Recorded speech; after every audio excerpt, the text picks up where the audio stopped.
ibihe byiza reka ngusuze kandi nongere kukwifuriza amahoro y'Imana guhaye ikaze kuri uyu muyoboro wacu ni kuri uyu munsi w'itariki ya 21 z'ukwezi kwa Nyakanga umwaka ni 2025 njye uri kumva kuri micro y'Ijwi TV nitwa Peter guhaye ikaze kandi kwifuriza kugubwa neza. Dutangiye icyumweru ni kwa mbere w'iki cyumweru kuko ukwezi nyemerera rero mbitangirira mu ngingo z'ingenzi z'ikiganiro naguteguriye kuri uyu munsi. Reka ntangire nkubwira ko Minisitiri w'Ububanyi n'Amahanga n'Ubutwererane w'u Rwanda uyu ni bwana Ambasaderi Nduhungirehe yanyomoje umuvugizi wa guverinoma ya Repubulika ya Demokarasi ya Kongo uyu ni bwana Patrick Muyaya wavuze ko urwego rw'umutekano ruzashyirwaho hagati y'u Rwanda na Repubulika ya Demokarasi ya Kongo ruzanafasha mu gukura AFC M23 mu bice igenzura. Turabigarukaho mu buryo burambuye muri iki kiganiro kandi ndakubwira ko umugaba mukuru w'ingabo za Uganda uyu yitwa General Muhozi Kainerugaba akaba umuhungu bwite wa Perezida Yoweri Kaguta Museveni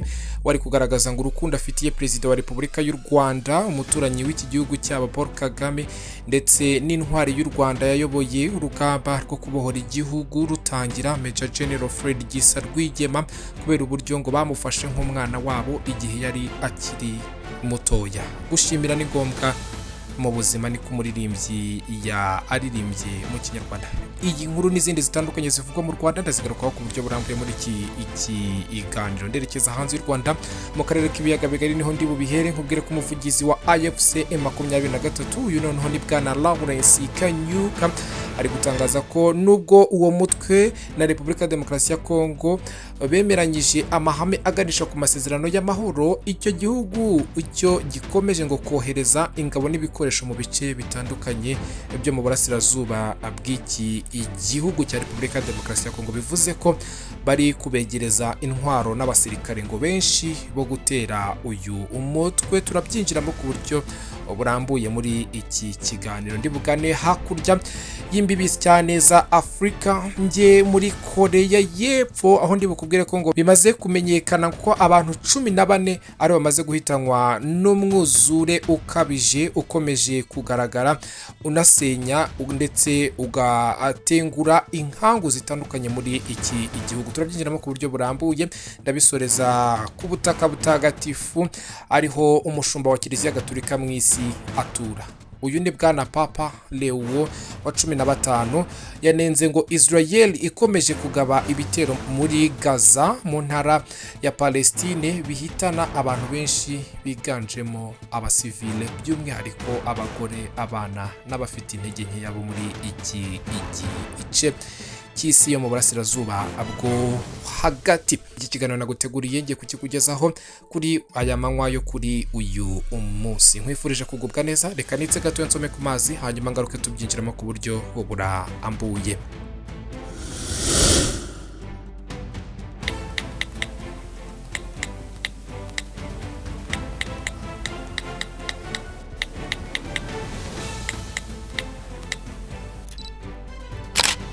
Minisitiri w'Ububanyi n'Amahanga n'Ubutwererane bwana Ambasaderi Nduhungirehe yanyomoje umuvugizi wa guverinoma ya Repubulika ya Demokarasi ya Kongo ni bwana Patrick Muyaya wavuze ko urwego rw'umutekano ruzashyirwaho hagati y'u Rwanda na Repubulika ya Demokarasi ya Kongo ruzanafasha mu gukura AFC 23 mu bice igenzura. Uyu bwana Patrick Muyaya yabitangarije mu kiganiro yagiranye n'umunyamakuru Christian Lusakweno wa Radio Top Congo mu butumwa Nduhungirehe yanyujije ku rubuga rwa X uyu yahoze ari Twitter ku itariki ya 20 z'ukwezi kwa Nyakanga ni kuri iki cyumweru twashoje cyejo muri weekend hashize. Yavuze ko Patrick Muyaya yabeshye abanyekongo kuko yahuje amasezerano yasinyiwe i Washington hagati y'u Rwanda n'igihugu cyabo cya Repubulika ya Demokarasi ya Kongo n'ayasinyiwe ku murwa mukuru w'igihugu cy'amabengeza cya Qatar. Uyu murwa mukuru witwa Doha hagati ya Repubulika ya Demokarasi ya Kongo na AFC M23. Ati Minisitiri w'itumanaho n'itangazamakuru Patrick Muyaya avuga ko AFC M23 ngo izava mu bice igenzura binyuze mu rwego rw'umutekano ruhuriweho ruri mu bigize amasezerano ya Washington yasinywe ku itariki ya 27 Kamena uyu mwaka. Iki ni ikinyoma cyambaye ubusa abanyekongo babwiwe, kandi birababaje kuba umuvugizi wa guverinoma y'Kinshasa atari ubwa mbere abikoze. Minisitiri Ambassadeur Olivier Nduhungirehe yasobanuye ko urwego rw'umutekano ruzaba ruhuriweho hagati y'u Rwanda n'iki gihugu cyabo cya Repubulika Demokarasi ya Kongo ruzagenzura ibintu bibiri birimo gusenya umutwe w'iterabwoba wa FDLR no gukuraho ingamba z'ubwirinzi zashyizweho n'igihugu cy'u Rwanda kubera uwo mutwe ugizwe n'abagize uruhare muri jenoside yakorewe abatutsi mu mwaka w'1994 ndetse ukaba ufite intego yo gukuraho ngo ubuyobozi bwatowe n'abanyarwanda gukorera iki igari. Ati AFC M23 ntaho ihuriye n'uru rwego ruhuriweho n'ibihugu byombi. Yashimangiye ko ikibazo cya AFC M23 kizakemukira mu biganiro by'amahoro bigikomeje hagati yayo ndetse na leta y'Kinshasa ni Repubulika Demokarasi ya Kongo, hareberwa hamwe impamvu muzi yatumye AFC M23 yegura intwaro. Iyo mpamvu igomba gushakirwa igisubizo mu buryo ngo burambye. Bwana Ambassadeur Olivier Nduhungirehe ati ibi birasobanutse neza mu mahame yibanze yashyizweho umukono i Doha mu gihugu cya Qatar. Amahame aganisha ku gusinya amasezerano y'amahoro hagati ya Repubulika Demokarasi ya Kongo na AFC M23 yashyiriweho umukono mu gihugu cya Qatar kiza cyane cy'amabengeza i Doha ku murwa mukuru wacyo ku itariki ya 19 z'ukwezi kwa Nyakanga uyu mwaka w'2025. Ateganya ko impande zombi zibanza guhagarika imirwano, kurekura imfungwa zafashwe n'impande zombi, gusubizaho ubutegetsi bwa leta mu bice byose by'igihugu, gucyura impunzi n'ibindi byatuma igihugu kibona amahoro arambye. Umunyamabanga mukuru wa AFC M23 uyu ni Bwana Benjamin Bonimha yatangaje ko mu nyandiko y'aya mahame hatarimo ingingo ivuga ko AFC M23 igomba kuva mu bice igenzura, icyakora ko bizaganirwaho mu biganiro by'amahoro bizaba mu misi iri imbere. Yagize ati ntabwo AFC M23 izarekurana metero imwe, tuzaguma aho turi dukomeze kugenzura ibice dufite mu gihe tuganira ku mpamvu muzi, ariko kugeza ubu mu itangazo ry'amahame ntabwo harimo ingingo ikora ku mpamvu muzi. Haracyari byinshi kandi kubikoraho bizatwara igihe. Nyuma yo gushyira umukono kuri ayo mahame, impande zombi zizakomeza kugutegura amasezerano y'amahoro azagenderwaho mu gushyira mu bikorwa amasezerano y'amahoro yashyizweho umukono hagati ya leta y'u Rwanda ikorera i Kigali na Repubulika Demokarasi ya Kongo ikorera i Kinshasa i Washington DC muri Leta Zunze Ubumwe za Amerika. Mindure ingingo umugaba mukuru w'ingabo za Uganda UPDF ni Bwana General Muhozi Kainerugaba yagaragaje urukundo afitiye Perezida wa Repubulika y'u Rwanda ndetse n'intwari y'u Rwanda mu cyiciro cy'imanzi. Uyu ni Bwana Major General Fardc Rwigema kubera uburyo ngo bamufashe nk'umwana wabo igihe yari akiri muto.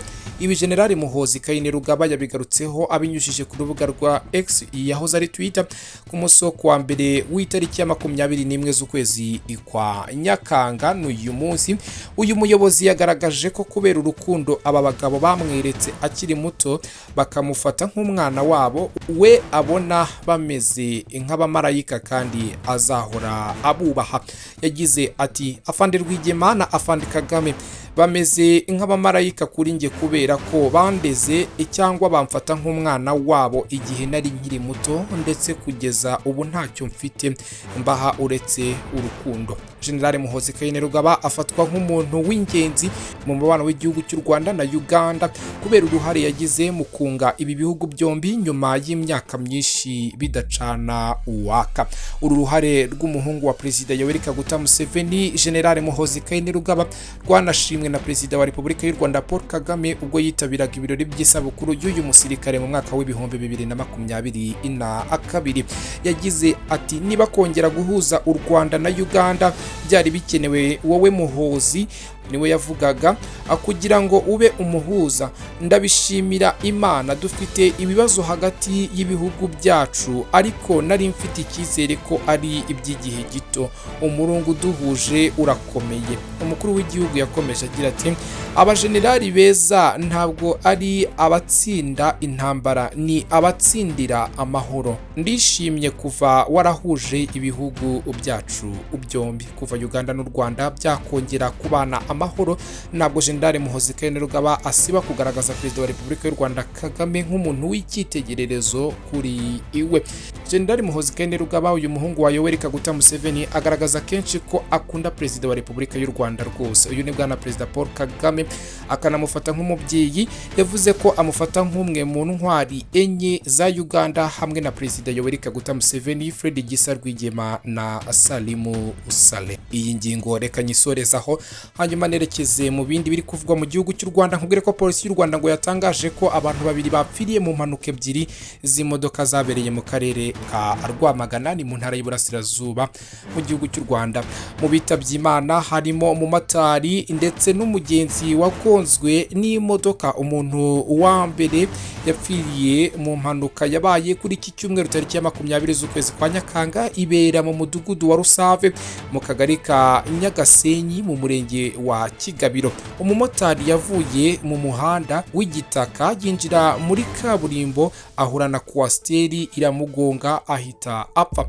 Indi mpanuka yabaye ku mugoroba wo kuri iki cyumweru tariki ya 20 z'ukwezi kwa Nyakanga aho yabereye mu mudugudu wa Nkira mu kagari ka Ntunga mu murenge wa Mwurire ahazwi nko ku Kadasumbwa. Umuvugizi wa polisi y'u Rwanda mu ntara y'Iburasirazuba CP Twizeyimana Hamduni yabwiye itangazamakuru rikorera mu Rwanda ko iyi mpanuka yapfiriyemo umuntu umwe mu gihe iyo modoka y'ivatiri yahiye yo igakongoka. Ati hari umuntu wamanukaga ari mu cyerekezo kijya Kigali, inyuma ye hari imodoka y'ivatiri yajyaga mu cyerekezo cya Kigali nayo yamugonze rero inagonga n'undi muntu umwe yahise apfa undi arakomereka. Ya modoka yarenze umuhanda igwa muri metero 80 irashya yo irakongoka. CP Twizeyimana yakomeje avuga ko abari bari muri iyo modoka bakomeretse byoroheje. Asaba abantu bose bakoresha umuhanda kwitonda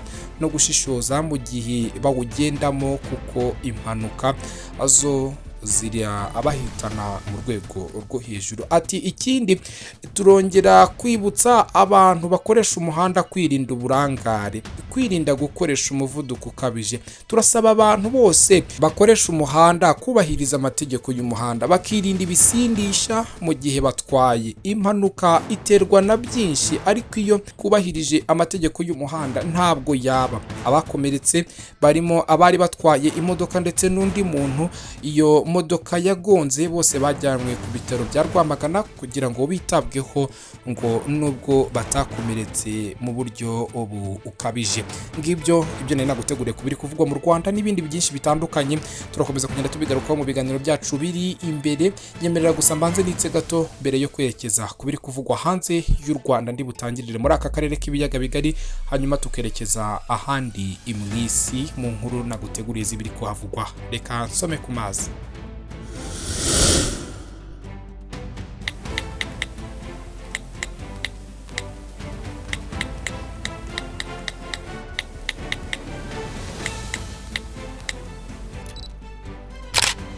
Umuvugizi wa AFC 23 uyu ni bwana Lawrence Kanyuka yatangaje ko nubwo uwo mutwe na Repubulika Demokarasi ya Kongo ikorera Kinshasa bemeranyije amahame aganisha ku masezerano y'amahoro, icyo gihugu cyo gikomeje kohereza ingabo n'ibikoresho mu bice bitandukanye byo mu burasirazuba bw'intara ya Kivu y'Amajyaruguru n'intara ya Kivu y'Amajyepfo cyangwa se muri rusange uburasirazuba bw'iki gihugu cya Repubulika Demokarasi ya Kongo. Mu butumwa bwana Lawrence Kanyuka Kanyuka yanyujije ku rubuga rwe nkoranyambaga rwa X, ni urukuta rwiwe yakoresheje. Iyi X yahoze ari Twitter ku itariki ya 20 Nyakanga, yagaragaje ko mu gihe abantu bahugiye ku mahame aganisha ku masezerano y'amahoro aherutse gusinywa hagati ya AFC M23, leta y'Kinshasa yo ikomeje kwitegura intambara mu buryo bukomeye cyane. Yagize ati mu gihe buri wese ahugiye kugusobanukirwa amahame aganisha ku masezerano y'amahoro,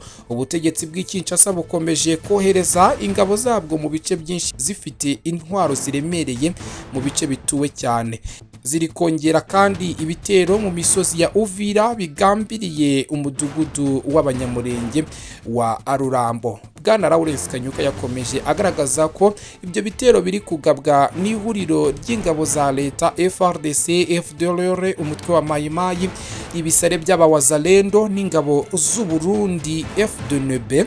Ibyo bitero kandi ngo biri kugwamo umubare munini w'abasivile kandi bigatuma ibintu birushaho kuba bibi no kugira ingaruka ku bantu ubenshi. Ku itariki ya 7 z'uku kwezi kwa Nyakanga, Perezida Felix Antoine Tshisekedi Tshilombo yategetse ko hoherezwa ingabo zigera ku bihumbi 60 zose mu burasirazuba bw'igihugu cye cya Repubulika Demokarasi ya Kongo, mu byafashwe nko kwitegura intambara yo kongera kwisubiza imijyi ya Goma na Bukavu igenzurwa na AFC M23.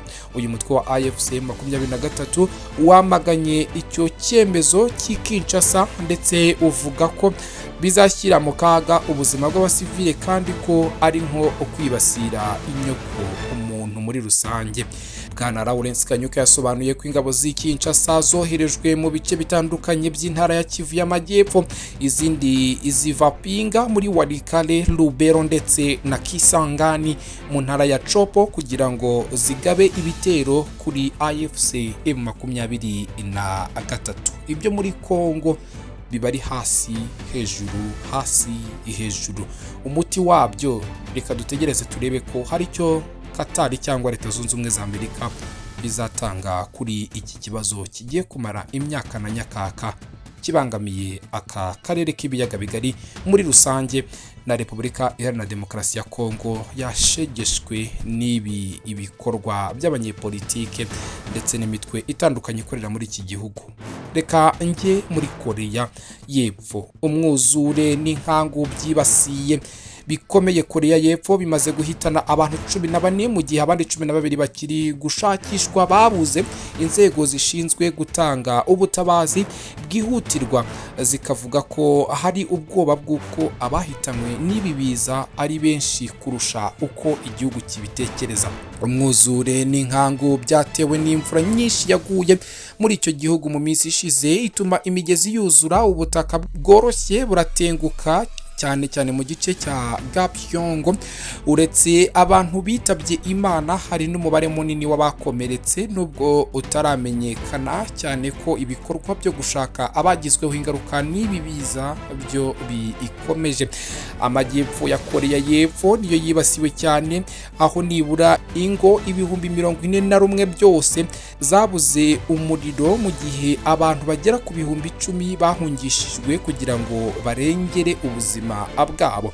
Perezida w'icyo gihugu witwa Lee Jae-myung yashyizeho ibihe bidasanzwe mu bice byibasiwe cyane n'ibi biza, asaba abaturage gufatanya n'inzego zishinzwe gutanga ubutabazi kugira ngo ababuze baboneke n'abakeneye ubufasha babuhabwe. Ngayo nguko tubasabiye Abanyakorea y'Epfo gukomeza kwihangana kandi tubafashe mu mugongo ku bw'imfu z'abakomeje gupfa batwawe n'iyi imyuzure. Reka nerekeze ku murwa w'ubukristo mu isi, reka nerekeze ku butaka butagatifu, umujyi w'amabengeza, aho icyicaro cy'umushumba wa Kiliziya Gatolika mu isi kiri. Uyu ni Papa Leo wa 15 ari kunenga ngo Israel ikomeje kugaba ibitero bikomeye mu ntara ya Gaza bigahitana abantu benshi biganjemo abasivile. Yabivuze nyuma yaho ingabo za Israel zigabye ibitero bikomeye mu ntara ya Gaza byibasiye Kiliziya Gatolika imwe rukumbi iba muri aka gace yangijwe ibi ikomeye cyane. Israel yo yatangaje yagaragaje ko ibyabaye ari nk'impanuka kuko itari yagambiriye kwangiza iyi kiliziya. Ku itariki ya 20 z'ukwezi kwa Nyakanga uyu mwaka, ubwo Papa Leo yari asoje isengesho ry'indamutso ya Marayika Angelus, yasabye ko iyi ntambara hagati ya Israel n'umutwe wa Hamas iri kubera mu ntara ya Gaza muri iki gice cya Palestine ikwiriye guhagarara kuko imaze kugwamo abantu benshi. Umushumba wa Kiliziya Gatolika nyir'ubutungane Papa Leo yagize ati, nongeye gusaba ko iyi ntambara ihagarara kugira ngo amahoro yongere agaruke muri aka agace. Nyir'ubutungane Papa Leo wa 15 yagaragaje ko yababajwe n'ibitero Israel iherutse kugaba muri Gaza byangije bikomeye ingoro ntagatifu Kiliziya yera y'Imana, Kiliziya Gatolika imwe rukumbi yari iri muri no ntara ya Gaza. Ibyo bitero byasize abantu 3 bahasize ubuzima, abandi benshi barakomereka, harimo n'umupadiri waho kuri iyo kiliziya. Ku rundi ruhande, Israel yavuze ko iri gukora iperereza ngo irebe icyateye iyi kiliziya kwangirika, ndetse ku itariki ya 18 z'uku kwezi kwa Nyakanga, ni mu cyumweru gishize, Minisitiri w'Intebe w'iki gihugu uyu ni Bwana Benjamin Netanyahu yamaze igihe ari kuvugana na Papa amusaba imbabazi ku byabaye. Reka natwe kandi twihanganishe abanyagaza mu bundi buryo, kandi twihanganishe umuryango wa Kiliziya Gatolika muri rusange nyuma yo kugabwaho igitero n'igihugu cy'abasioniste cya Israel mu ntara ya Gaza muri iki gihugu cya Palestine, aho Kiliziya Gatolika imwe rukumbi abakristo ba Kiliziya Gatolika babashaga kubona muri no ntara ya Gaza yangijwe n'ibitero bya Israel biri kugabwa muri iyi ntara, bimaze no guhitana umubare isinzi ryose ry'abasivile b'abanya Palestine. Nyemerera ngiye gushimira we twabanye muri iki kiganiro, kwifurize kugira amahoro n'amahirwe, ibihe byiza, dusubire mu zindi ngingo z'ibiganiro turi kugutegurira kuri uyu munsi. Nyemerera kandi ngembe ngisoreje aha, mu kanya gato turaza kugutegurira ikindi kiganiro kiri bukugezeho ko byiriwe byifashe hano i Kigali mu Rwanda mu bice bitandukanye, ndetse tuze no kwerekeza no mu bindi birabari kuvugwa mu karere k'ibiyaga bigari, ndetse tuze kubisoreza hanze y'u Rwanda nk'ibisanzwe kuri uyu muyoboro wacu Ijwi TV. Njye uvuga kuri mikro nitwa Peter. Uyu munsi ni tariki ya 21 z'ukwezi kwa Nyakanga umwaka ni 2025. Amahoro n'amahirwe, ciao ciao, bye.